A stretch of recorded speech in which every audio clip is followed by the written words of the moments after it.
Welcome back to On the Same Page. We are on Daf Ayin Gimel Amud Aleph, 73a of Maseches Kiddushin, starting from the very bottom line of the page. The Gemara says, Amar Rava bar Rav Huna, Rava, the son of Rav Huna, said, Matzo Mahal. So we're discussing the Asufi, a foundling, a baby who was found in the marketplace or elsewhere. We'll see the Gemara will go into details of what, how it can make a difference where the baby is found, what state the baby is found in, what assumptions we make about it. So there's a general underlying suspicion that really contributes to the whole idea of the Asufi, of the Asufi being presumed to be a potential mamzer, a potential baby with bad lineage, because that's why was the baby left for dead potentially, and that maybe is the question, whether they're left for dead, whether they're not. So why was this baby abandoned? It's likely it contributes to the suspicion that the baby was abandoned because the parents or the mother felt this baby was worthless. He's a mamzer or something like that. So the Gemara says, Amar Rava bar Rav Huna matzo mahal. If they find the baby, it's a boy, and he's mahal, he has a bris milah already, so then, ein bo mishum asufi. We don't consider him an asufi, because if the baby has a bris milah, the mother, the parents went to the effort of giving the baby a bris milah, so it must be that it's a kosher, and it must be that it's not the reason why it's abandoned. These two things don't go together. It must be that it was abandoned for some other reason. It was lost. They couldn't afford it. But not because of bad lineage. If they were just discarding of the child, then they wouldn't have bothered to give it a bris milah. So if it has a bris milah, then we don't suspect it of being a mamzer. We don't give it the halachos of asufi. Mishalte hadmaya. If its limbs have been adjusted so that it's proper, so there's a certain adjustment of the limbs that can be done for a baby to straighten them out, and I guess it could be evident if it was done. So if that's observed, so the ein bo mishum asufi, again we say this baby won't have the halachos of an asufi. We'll assume it's a kosher, because why otherwise, if the parents were abandoning and leaving it for dead, why did they go to the effort to adjust its limbs? Shayef mashcha umalo kuchla. If it has been anointed with creams and oils, or it's malo kuchla, it has this like eye ointment on it. Rami chumri. Or if it has these certain ties that they could put on, also it has some medicinal benefit. It's some kind of method that they will use. Rashi says it's for refuah. That you hang certain knots from the baby, but so if it has this, so we're going to see all these things are indications that the parents care about this child, and it's not going to be an asufi, as the Gemara will say momentarily. But some other examples: tali piska, if there's a amulet with writing hanging from the baby, or tali kmiya, or an amulet with a special stone, with ikrin, Rashi says, with special spices, herbs.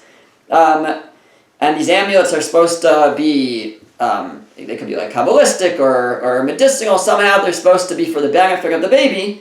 So then, ein bo mishum asufi. Any of these things, again, we say this is not an asufi. This is not a baby that was abandoned because it was discarded. Because otherwise, why would they have gone to the effort to? Again, the examples are cover it in oils, or put eye ointment, or those special knots for the medicinal knots, or these amulets. So if it has any of those, we assume it's not. We don't give it the status of an asufi, because we assume it's a kosher. It wasn't abandoned because they don't care about it. Tali bidikli, if they find it suspended from a tree, we don't mean like they hung the baby, God forbid. I mean, all this is God forbid. It's a terrible thing, but we don't mean that they hung it, we mean it's suspended by some kind of, in a blanket or something, but it's hanging from a tree. So then, it depends, the Gemara says, Imat yalei chaya, if it's within reach of animals, So then yesh bo mishum asufi. So then we say this is an asufi. This is a baby that the parents clearly didn't care about. It must be they had discarded of it. That must be because it's a mamzer or something that they're so upset by, and so they discarded it. So we will give it the halachos of asufi. Im lav, but if it's out of reach of animals, ein bo mishum asufi, we don't give it the status of an asufi because the parents deliberately put it in a place where it would be protected. And that means they care about it, and they must not have discarded it. They didn't just get rid of this child. They carefully put it in a place where it would be safe. Bei Knista, Samichta Lamasa. So if it's found in a shul, in a Beis Knesses, abandoned in a shul, so then if it's Samichta Lamasa, if it's close to the city, often the shuls were outside the city. So if the Beis Knesses though is close to the city, and a lot of people go there, Ein bo mishum asufi, we don't give it the status of an asufi. The parents put it in a protected place. They wanted it to be found and taken care of, and they didn't leave it for dead. Ve'im lav, but if it's not, if it's a far away shul, far from the city, not many people frequent it, yesh bo mishum asufi, so then it does have the status of an asufi. Here the concern, I believe, is mazikin, Rashi says. There's a concern of demons, spiritual forces that might be hanging around that could be dangerous for the baby if it's an empty shul.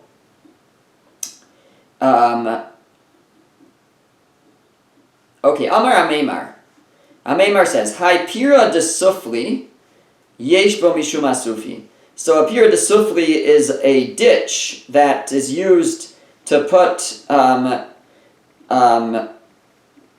Rashi says, date pits, and it's basically animal feed.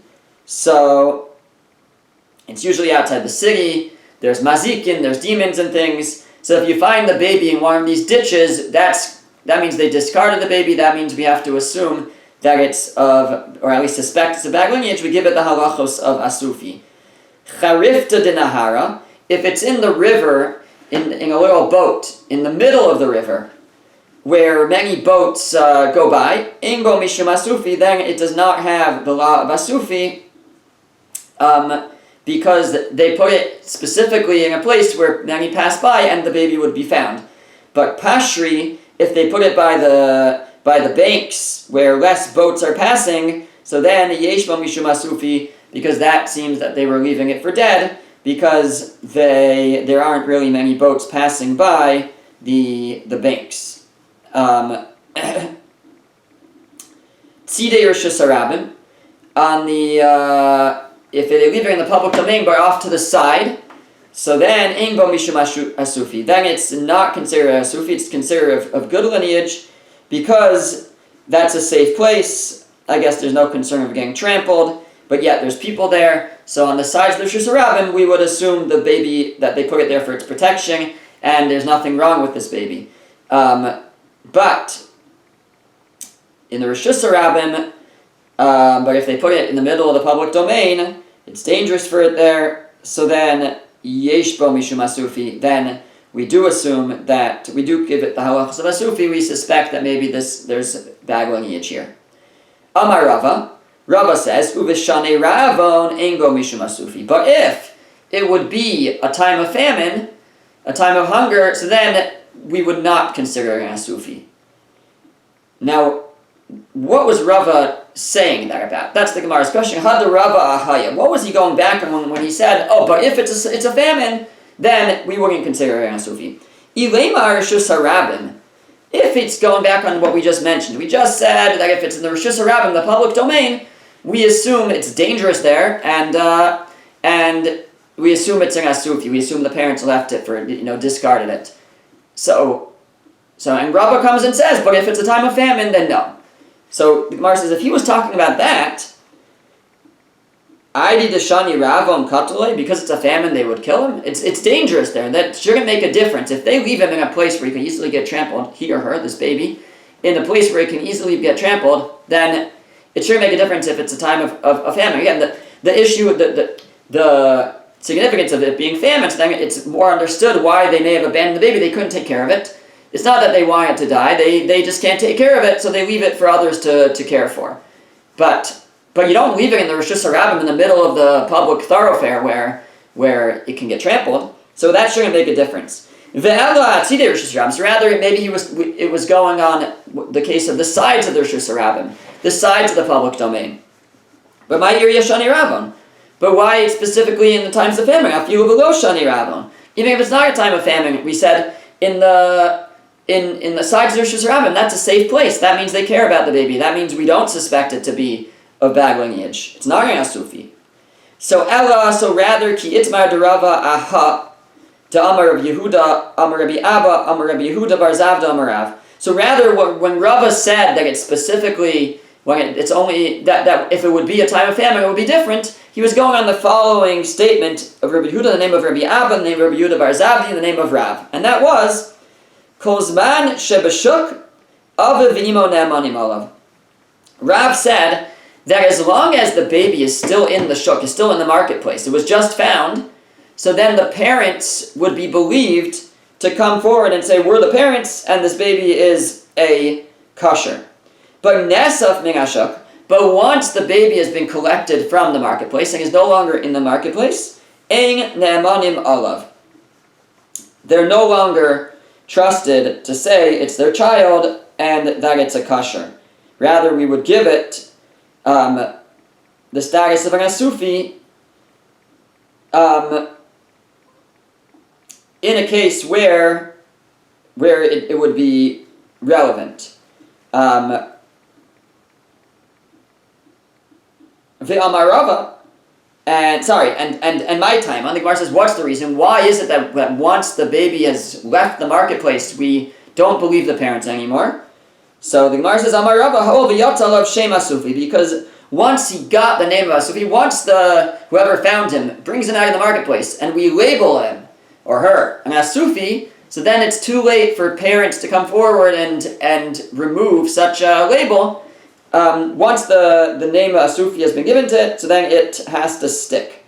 Ve'amar Rava, and on that comes Rava and says, Uveshane Ravon, but in years of famine, af al pi shenesaf min hashuk, ave ve'imo ne'amanim alav, even if it would be a time of famine, so even if he was removed from the marketplace, so then the parents would still be believed, and that's because Rashi explains, because it's more common to have children be abandoned during times of famine, and the Chacham therefore didn't want to. It would be too common, and they didn't want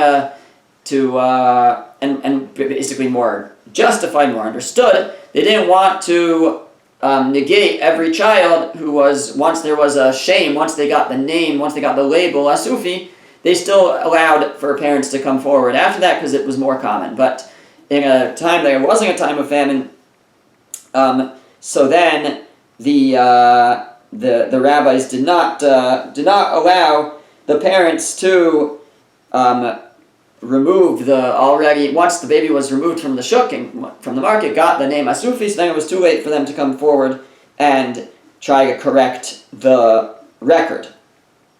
Now there's one point that needs to be addressed here is what case are we talking about? Because if we're going still on the case of Rishus Harabim, of the public domain, so then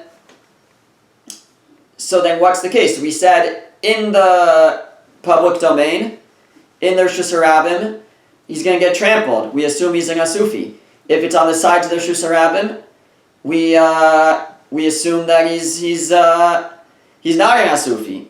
So what case is this that we give the parents the opportunity to testify and correct the record if it's times of famine? So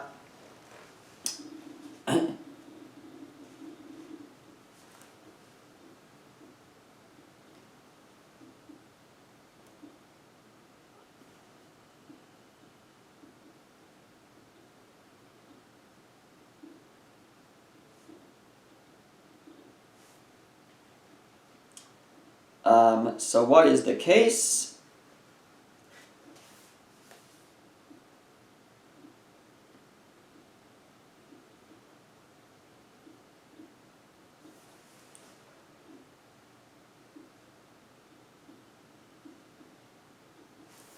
Sorry, 1 second.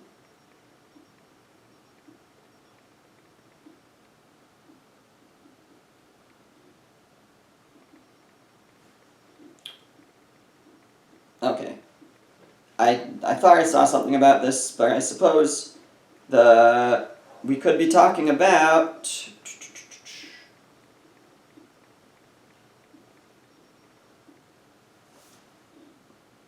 I don't remember the answer that I saw, so we'll leave that as a question. Which case exactly is this talking about that we believe them? It seems if the child was found in the middle of the Rosh Hashanah, where it's dangerous, so that means they left him for dead. We wouldn't then believe them to correct the record. And if it was beside the Rosh Hashanah, then we don't assume it's an asufi. So what is this case where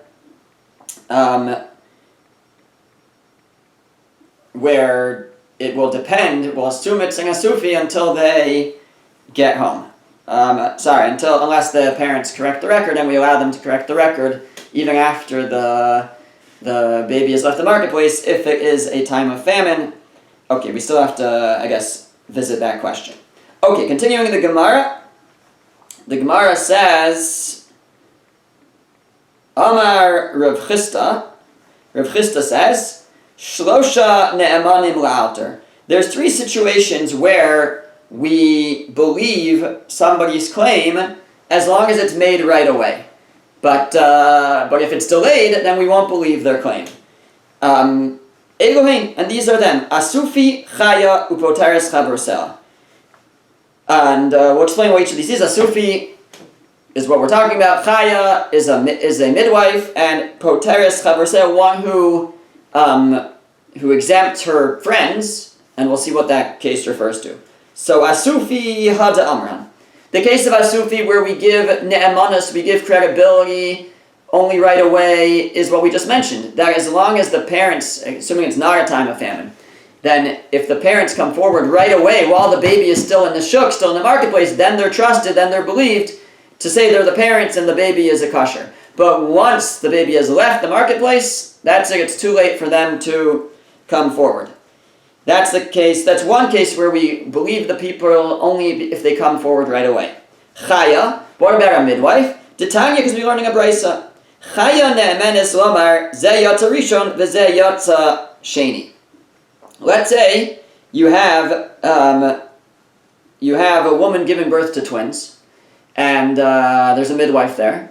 So one baby comes out, she puts it here. Second baby comes out, she puts it here. So which one was born first? Well, there's only one person in the room who really is paying attention, or it could be she's the only one. The mother may not have seen which one went where. So we believe the midwife to say which one came out first, which one is the bechor, which one is the firstborn. Says the Gemara, Bameh dvar mamurim, when is that said? Shelo yatzta v'chazra. That's only if she didn't leave the room and then come back. Aval yatzta v'chazra einan emenes. But once she leaves the room and then comes back, we don't trust her. We don't give her the credibility to identify which baby was which, assuming there was no mark, I guess, made. So if she's still there and she has eyes on them, then we believe her as to which one is which. But if she leaves and comes back, then we don't believe her.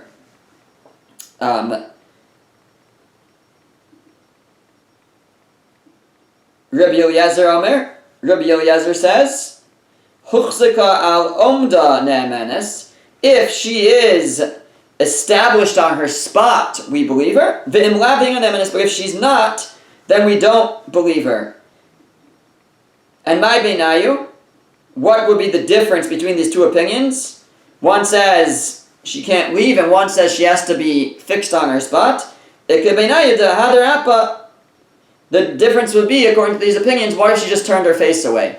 According to the Tanakama, the first opinion, if she turned her face away, we'll still believe her when she turns back to say this one's the Bechor, this one's the firstborn, the other one's not. According to Rabbi Eliezer, once she turns her face away, if she's not, she has to keep her eye on the prize. She has to be Huchzika al Omda in order to be trusted as to which one is which. Again, this is where we have only one person, and it's a midwife, right? If there would be 2 witnesses, so then that would be different. And that, 2 witnesses is much stronger, but that we don't have 2 witnesses. We just have her word. So she's believed, according to the Tanna Kama, as long as she doesn't leave the room, and according to Rabbi Eliezer, as long as she doesn't turn away.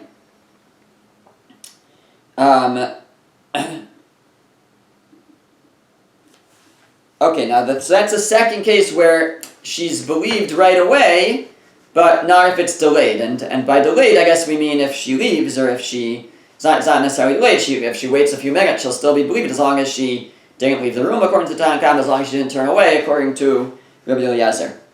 The third case, poteres chaver selmai. What's the case where we say that a woman can exempt her friends, but only if she makes the claim right away?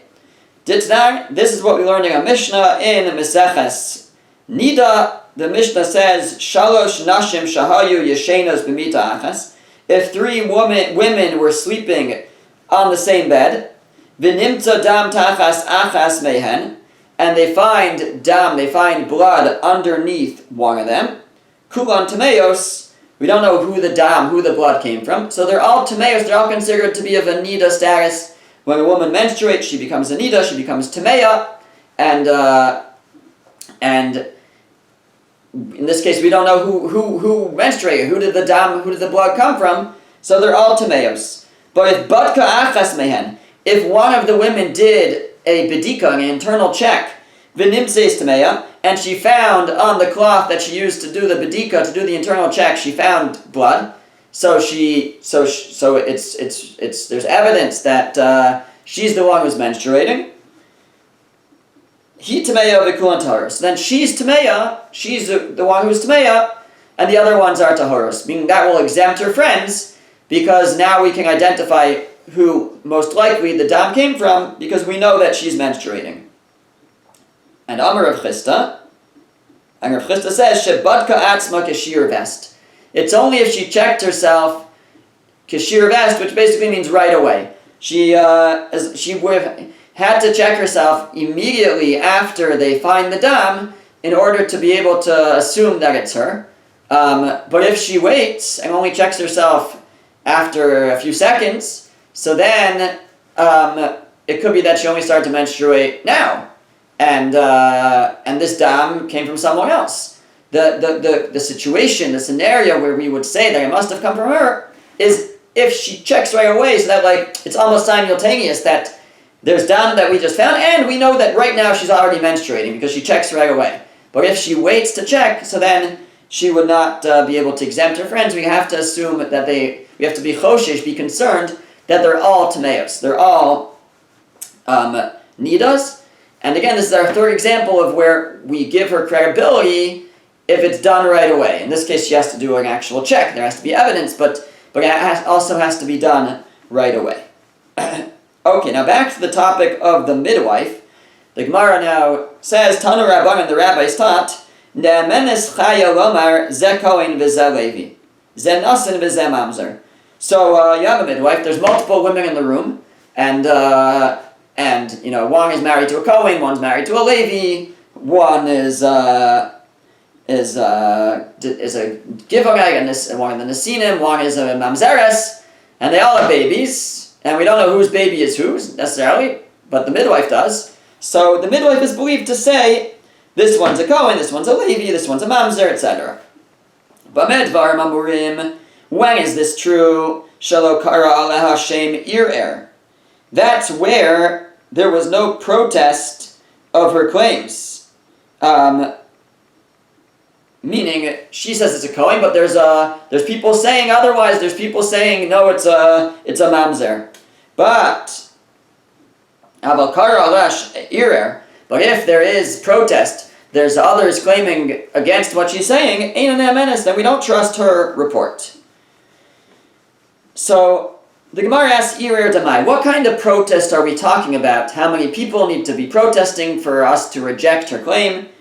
If you tell me it's even if one person claims otherwise, again, she's saying it's a Kohen and somebody says, no, it's a Mamzer. So, is that where we're saying she's not believed? But Rabbi Yochanan said, the idea of of a protest needs at least 2 witnesses, 2 people claiming otherwise. Ella Iratre. So rather that must be what we mean. We mean there's at least two claiming otherwise, then we can't believe her. Even though she's the midwife, she did the delivery, but there's two people claiming otherwise. How they know exactly, Gemara doesn't say, but maybe they're also there. But we would not believe her in that case. V'bayisema, or if you want, you could say maybe it will be true even if only one person protests. We still won't believe the midwife. And when Rabbi Yochanan said the rule that protests need at least two people, and otherwise we'll believe the midwife, that's where there's a chazaka, an established assumption of kashrus, then to overcome both the chazaka of kashrus, the assumption of it being good, and the report of the midwife, you would need two witnesses. Or two protesters. But if there's no chazaka de kashrus, if there's no established assumption that the baby's good, and all you have is the midwife's claim that this baby is the Kohen or something, chanami meheman. So in that case, it's possible, the Gemara suggests in this answer, that even one protester would be believed, and we view this as a suffix. So we have here in the room, we have multiple babies. One of them we know is a mamzer. One of them we know is a Kohen. We don't know which one's which. So originally we said we believe the midwife. But what if there's other people saying, no, she's wrong. It's he's the mamzer, he's the Kohen. So that creates a situation of suffix, of doubt. So the Gemara in the first answer says, well, we're only going to consider a doubt if there were two protesters. Otherwise, we'll believe her. And the second answer is, even if only one protest, but since there's no cheskas kashrus, there's no established, we don't have any evidence or established assumption that either of these babies is the Kohen, is the kosher. So in that case, even one protester will create a doubt, and we'll have to treat this as a doubt. We don't know in that case, even though the midwife is saying it's this one, but we have to treat it as a suffix, as a situation of doubt, of uncertainty, which one is the Kohen and which one is the mamzer. Okay, we'll continue discussing various points about people's credibility next time.